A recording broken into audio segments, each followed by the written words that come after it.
Hi guys, I'm Madison Mary and welcome back to my channel. Today I have my very first 24-hour readathon. Now this could turn into more of like a 48-hour readathon or like a weekend-a-thon. We'll see what I end up doing. So this weekend I have one made planned. I'm really excited for it. I plan on finishing a book tonight so I can start afresh tomorrow, and that book is going to be ɪ봏ᴏᴅᴅᴅᴅ. And then I plan on reading a bunch of mangas. I was sent An Incurable Case of Love Volume 1 by Maki and Joji, and this was sent to me by Viz Media, and it's about this girl who saw a young doctor save someone's life and decided that she was going to become a nurse so she could kind of follow him. And when she finally meets this doctor again, she finds out that he's not really this amazing charming man that she'd built him up to be. So I'm really excited to be reading this. I think I'm gonna love it. But because I got sent this, I was like, you know what? I'm gonna order some other books that Viz Media has, published. And some that I've been wanting to get my hands on for a while, but was just like, ugh, I hate buying like new mangas. I tend to buy them a lot from secondhand stores. So this is probably the first time I bought a new manga in a while. So let me grab the box. So when I buy brand new mangas, I order them off of this website called Right Stuff. And I really like getting them from there because they have pretty low prices when it comes to mangas, and they always have like weekly deals. Oh, look how they packaged it. That's actually really dope. Yay! So excited. Oh my god. So these are pretty old mangas. So I got another book by Maki and Joji. This is their first series that they wrote, and that is Happy Marriage. And Happy Marriage, it says, in order to help her father, Chiwa agrees to an arranged marriage with the company president Hokuto, a man she doesn't know, at the request of his grandfather. Chiwa believes the agreement isn't binding, but her new partner seems to think otherwise. Can two strangers living together find their way to a happy marriage? The next one, which also has like questionable cover, is Stepping on Roses, and this is by Rinko Ueda, and it says, poor Sumi Kitamura, her irresponsible older brother, keeps bringing home orphans for her to take care of even though they can barely afford their own basic needs. Just when Sumi's financial problems become dire, wealthy Ashita enters her life with a bizarre proposition. He'll provide her with the money she so desperately needs if she agrees to marry him. But can Sumi fool high society into thinking she's a proper lady? Moreover, is it worth giving up everything for the sham of a marriage? So they're both like arranged marriage, like kind of stories. And then the next one is Everyone's Getting Married, and this is by Izumi Miyazono, and I've actually been really wanting to read this one for a very long time. This is about successful career woman Asuka, and she has an old-fashioned dream of getting married and becoming a housewife. However, she encounters popular newscaster Ryu Nanami, and they get along very well, and the last thing he wants to do though is get married. So this level-headed pair who wants the opposite thing in life should never get involved. They're all shoujo beat mangas too. All Volume 1 by Viz Media. Oh my god, Zelda. Guys, look. What are you? Oi! No! Yeah, that's all for now, and I'll probably catch you guys up tomorrow. Goodbye. Well? Oh, I don't have any advice. I don't even understand the issue. What's up? So it's 12:38 p.m. on Friday. I wake up at 12, which, I don't know, like, if you're planning on doing a 24-hour readathon, you probably want to wake up at like a normal time.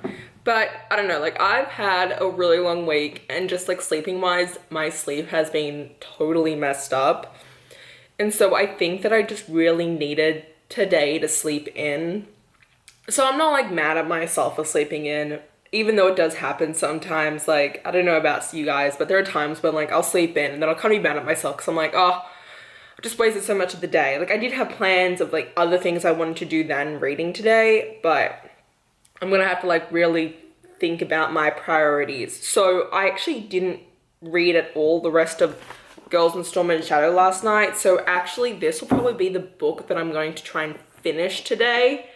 I'm on page 301, and this has got 411 pages. So I only have 100 pages left, which is easy. Like, it'll take me only a little over like an hour and something to read this. Also, the K-pop group 17 announced tour dates and they're gonna be in Jersey next year. So I'm totally gonna go see them with Katie from Kitty's Book Nook and I'm dead. Okay, goodbye. Hi. So it's 5:46 p.m. I took a nap from like 4 to 5:10 because I was falling asleep while reading. I just got like really tired. Hi. Hi, baby. What's up?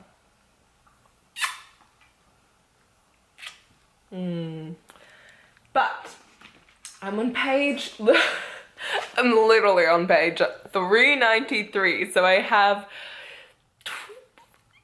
less than 20 pages left of the book. Freaking heck, guys. It is, I'm gonna put this down for a sec. It is easily one of the best books that I have read all year. It is phenomenal and I cannot wait for everyone else to read this because it is just so emotional. This is probably the book out of the entire year that I have used the most. I don't think there is no other book that I've used this many blue tabs in. There are so many emotional moments in the beginning due to PTSD from the sexual assault, and then throughout the rest of the book, it's just a lot of emotions are so high between all these characters and everything that goes through them. And there is a lot of talk in this book about what is right and wrong, especially during a rebellion, and how can you be better than the people who you are up against in the rebellion. And there is a lot for ḻeɪ in this,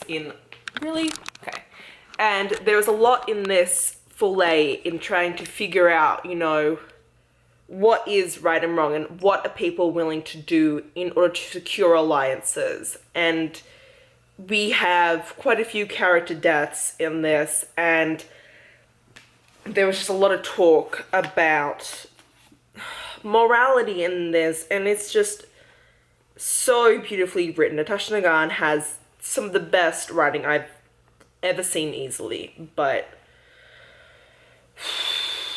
I'm really scared to finish this. But yeah, I had to stop taking a nap because I was just so tired that I couldn't really properly focus on what I was reading. Yeah, that's all for this update. Goodbye.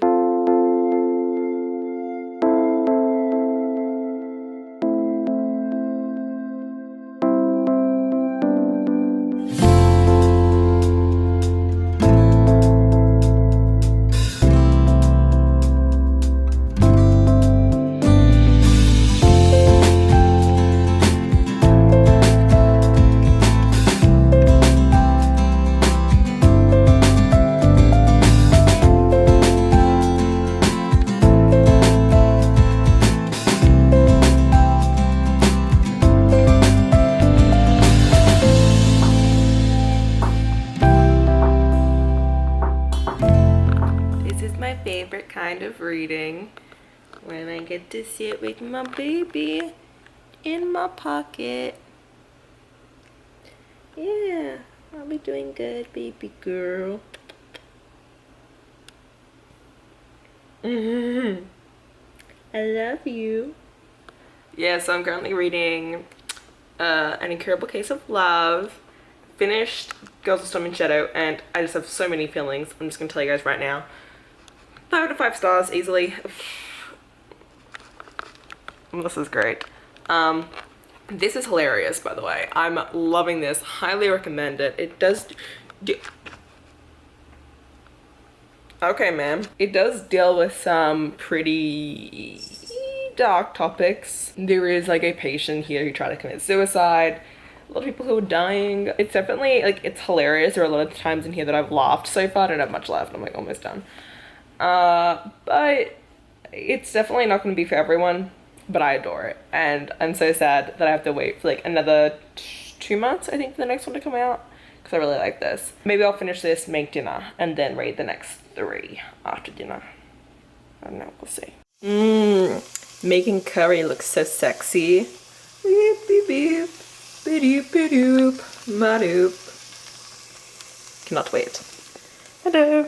Oh, and there it is, the finished product of my green curry. Dun, dun, dun, dun, dun.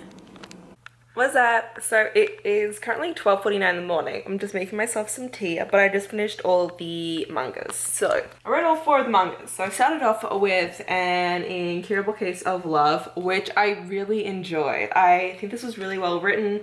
I loved the art style, I loved what was going on, and just like the doctor setting was something that was really fun for me. And then read Happy Marriage, which is this one by the same author. And she's still really amazing. Like, I just really enjoy her art style. It's really nicely done. Just to give you guys like an example. Oh, I just realized that the entire back like looks like that. This is one of my favorite tropes, which is an arranged marriage trope. So the girl ends up getting married because her family was in debt. And it is just so hilarious. So mangas that are written with adult characters are considered josei. And they're really fun to read. And it's just something that I'm more into nowadays because I'm older. But I love this whole workplace romance that is going on, and the fact that like he's kind of falling for her and she's kind of falling for him, but she doesn't really want to fall for him because she's still kind of annoyed at him. And they had this whole like trope of like they got locked in a room together and how that was, and just them being I really like this one. I'm really excited to continue going with this series. Yeah, then I read Stepping on Roses, which I probably should have been able to tell from the cover that this wasn't gonna be great. It is set in the Meiji era, so it's how do I explain like that? It's a period piece, and because of that it is very sexist. And then the fact that she ends up being forced into marriage because her brother's in debt, and she is forced into marriage so that she can help feed kids, like that these like children that her brother keeps bringing home. But the marriage is really toxic and kind of gross, and I'm really not into it. But I think a lot of that has to just do with the time period that it's set in. And then I read probably my favorite one out of them, and that is Everyone's Getting Married. This is one I've been wanting to pick up for a while now, and I freaking love this one. So it's about this girl who aspires to become a homemaker, and she was with her boyfriend for 5 years, and then he just broke up with her, so she was devastated. And she met this guy at a mixer. So these two are roommates, and these two are roommates, and these two are best friends, and these two are best friends, and these two are best friends. So she meets him one night when she goes out getting drunk with him, and she gets way too blasted. So he brings her back to their place, and that's kind of how their relationship gets started. And then after that is when they, oh my god, my hair's like a real big mess. And then after that is when they kind of start this kind of opposites attract romance. And it's just very beautifully written, and I just really like it. And it just had me like smiling and laughing, and I'm really excited. I really want to continue on with this one. Like, this is probably my favorite one out of all the 4. So now I'm going to pick up Her Crown of Fire by Renee April. I'm really excited to read this. I just hope I'll enjoy it because it does have the potential to feel tropey, so I'm really hoping it's not going to be. So I'm going to start that now. I'm also going to put my hair back up into a bun. Oh my god, they're annoying me. Give me a sec. Yeah, what's this? Yeah, hang on. I don't care if you have to shit on the floor. What do you guys want?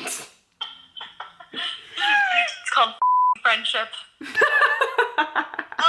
filming? That's what you were doing!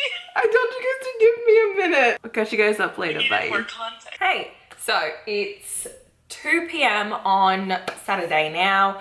I was up until 3 something in the morning because I was just FaceTiming by that point, but I did read 60 pages of Her Crown of Fire. It's interesting so far. So it's about this girl who starts having these premonitions and starts seeing the future, and then she has this like vision of going into this river, and she kind of like has this obsession with fire as well, and like finds that it like doesn't burn her. She's like, I'm just gonna go to the river, see what happens. So she does that and looks at the river and then goes to fall in, and her best friend Tyson sees this happening and is like, oh my god, Rose, what are you doing? And grabs her, and they both fall into the river.